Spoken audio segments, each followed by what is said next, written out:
कंवारी ननद। अंजलि की उम्र लगभग 30 साल हो चुकी थी। वो एक स्कूल में टीचर की जॉब करती थी। अंजलि के घर में उसकी माँ के अलावा उसका छोटा भाई और भाभी भी रहा करते थे।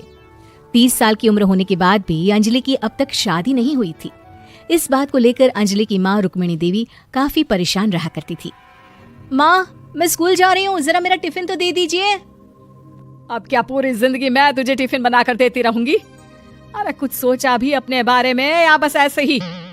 क्या माँ, सुबह सुबह फिर वही बातें लेकर बैठ गई। माँ गलत क्या कह रही है अंजलि दीदी? इतनी उम्र हो चुकी है आपकी, माँ कब तक आपकी सेवा करती रहेंगी? भाभी, मैंने माँ को कब कहा कि मेरी सेवा करो? वैसे भी अपना टिफिन मैं खुद तैयार कर लेती हूँ, बस टेबल से उठाकर देने को ही तो कहा था। वैसे अंजलि दीदी, देखा जाए तो टिफिन उठाकर देने की उम्र तो आपकी है। आपका अपना घर परिवार बच्चे होते तो ये जिम्मेदारी आज आप पूरी कर रही होती। एक बात मेरी समझ में नहीं आती, अगर मेरी शादी नहीं हुई तो इसमें मेरी क्या गलती है और तुम सब लोग मेरे पीछे क्यों पड़े रहते हो? अरे कुछ कहना क्या पीछे पड़े रहना होता है? अपने छोटे भाई को देख, तुझसे 3 साल छोटा है लेकिन 2-2 बच्चे खेल रहे हैं आंगन में। मुझे आप लोगों की कोई बात नहीं सुननी, जा रही हूँ मैं। और आप में से किसी को मेरा कोई काम करने की जरूरत नहीं है, मैं खुद संभालूंगी। इतना कहकर अंजलि वहां से चली जाती है। शाम को जब अंजलि अपने स्कूल से लौटकर घर वापस आती है तो उसने देखा कि पड़ोस वाली निर्मला चाची वहां पर बैठी हुई थी। क्या बात है अंजलि बिटिया, नौकरी करके वापस आ गई? जी चाची जी, कैसी हैं आप? मैं तो ठीक हूँ बेटा, तुम बताओ शादी के बारे में कुछ सोचा या नहीं? अरे रहने दीजिए ना, इससे तो शादी की बात करना ही बेकार है। कुछ भी कहो तो गुस्सा करती है, बात बात पर आंखें दिखाती है।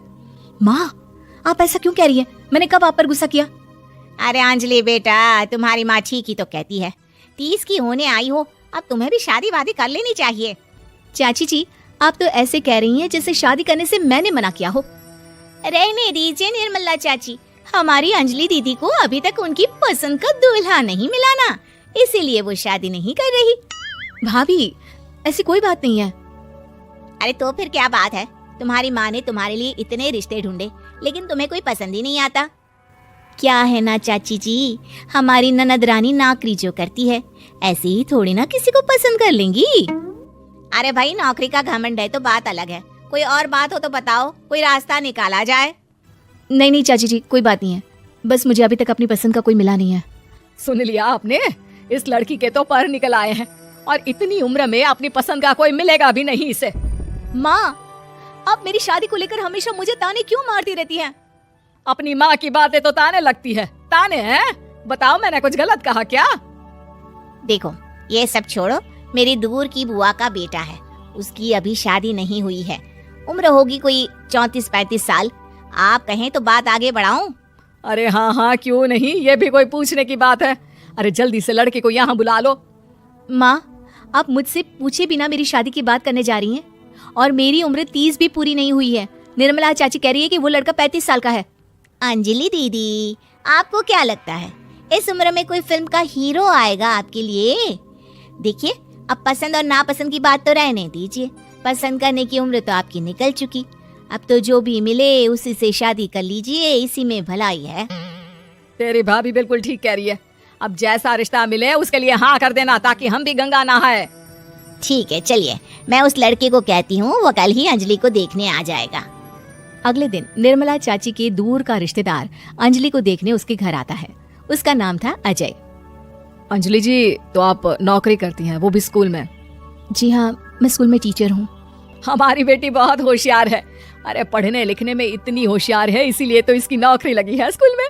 अब हाँ हाँ ठीक है आंटी जी, जरा मुझे भी तो बात करने दीजिए आपकी बेटी से। जी पूछिए ना, क्या पूछना चाहते हैं? अंजलि मैडम, ये तो बताइए कि आपने अभी तक शादी क्यों नहीं की? बस ऐसे ही, कहीं कोई रिश्ता पसंद नहीं आया इसलिए। लेकिन क्या मैं आपसे पूछ सकती हूँ कि आपने शादी क्यों नहीं की? अंजलि, क्या कर रही हो तुम? लड़कियों को इस तरह की बातें नहीं शोभा देती। रहने दीजिए आंटी जी, आपकी बेटी काफी पढ़ी लिखी है, मैं उनके सवाल का जवाब दे ही देता हूँ। वो क्या है ना, मुझे भी अभी तक अपनी पसंद की कोई लड़की नहीं मिली। अच्छा अच्छा, कोई बात नहीं। वैसे आपकी तनख्वाह कितनी है, कितना कमा लेती है महीने का? जी यही कोई 25,000 महीने। बस 25,000? इतने से क्या होता है? इतने से तो आजकल घर भी नहीं चलता। आपके कहने का क्या मतलब है? अरे मैं तो ये सोच कर आया था कि नौकरी वाली लड़की है, आराम से 40,000 कमाती होगी। माफ कीजिएगा, आपका और मेरा रिश्ता नहीं हो सकता। जी कोई बात नहीं, मुझे भी आपके साथ शादी करने में कोई इंटरेस्ट नहीं है। अंजलि, किस तरह की बात कर रही हो? घर आए रिश्ते को ठुकरा रही हो तुम। दीदी, अब इस उम्र में आपको इतनी अकड़ नहीं दिखानी चाहिए। अच्छा खासा रिश्ता हाथ से निकल गया, कहीं ऐसा ना हो कि जिंदगी भर कुंवारी ही रह जाओ आप। कुछ दिन और ऐसे ही निकल जाते हैं और अंजलि की शादी कभी नहीं होती। अंजलि के परिवार वाले बिंदास उसे ताने मारते रहते हैं, लेकिन अंजलि एक बड़ी नौकरी की तैयारी करती है और उसमें सिलेक्ट होने के बाद अंजलि को एक बहुत बड़ी नौकरी मिल जाती है। अब तो दीदी के नखरे और भी ज्यादा बढ़ जाएंगे भाई। अब तो इतनी बड़ी नौकरी जो लगी है, अब इनकी शादी होने से रही। माँ, मुझे नौकरी के लिए दूसरे शहर जाना पड़ेगा। आप जानती हैं ये बहुत बड़ी जॉब है और इसमें पैसे भी बहुत ज्यादा मिलेंगे। अच्छा, कितने पैसे मिलेंगे बेटा? माँ, मुझे हर महीने 90,000 सैलरी मिलेगी। क्या? अरे वाह वाह, ये तो बहुत अच्छी बात है। लेकिन फायदा क्या? कितने भी पैसे मिले, शादी तो हुई नहीं ना तुम्हारी। अंजलि नौकरी करने के लिए दूसरे शहर में चली जाती है और जब कुछ महीनों के बाद वो वापस घर आती है तो उसे अपने पति के साथ देखकर उसके घर वाले हैरान रह जाते हैं। अरे अंजलि, तूने शादी कर ली और हमें बताया तक नहीं। और दामाद जी करते क्या हैं? इतनी बड़ी कार है उनकी। माँ, मैं आपको सब कुछ बताना चाहती थी, लेकिन आप सबकी ताने सुनकर बहुत दुखी हो गई थी और इसलिए मैंने अपनी पसंद से शादी कर ली। मेरे पति मेरे साथ ही ऑफिस में नौकरी करते हैं और बहुत बड़े अफसर हैं। और एक बात बताऊं माँ, आज मैं बहुत खुश हूँ।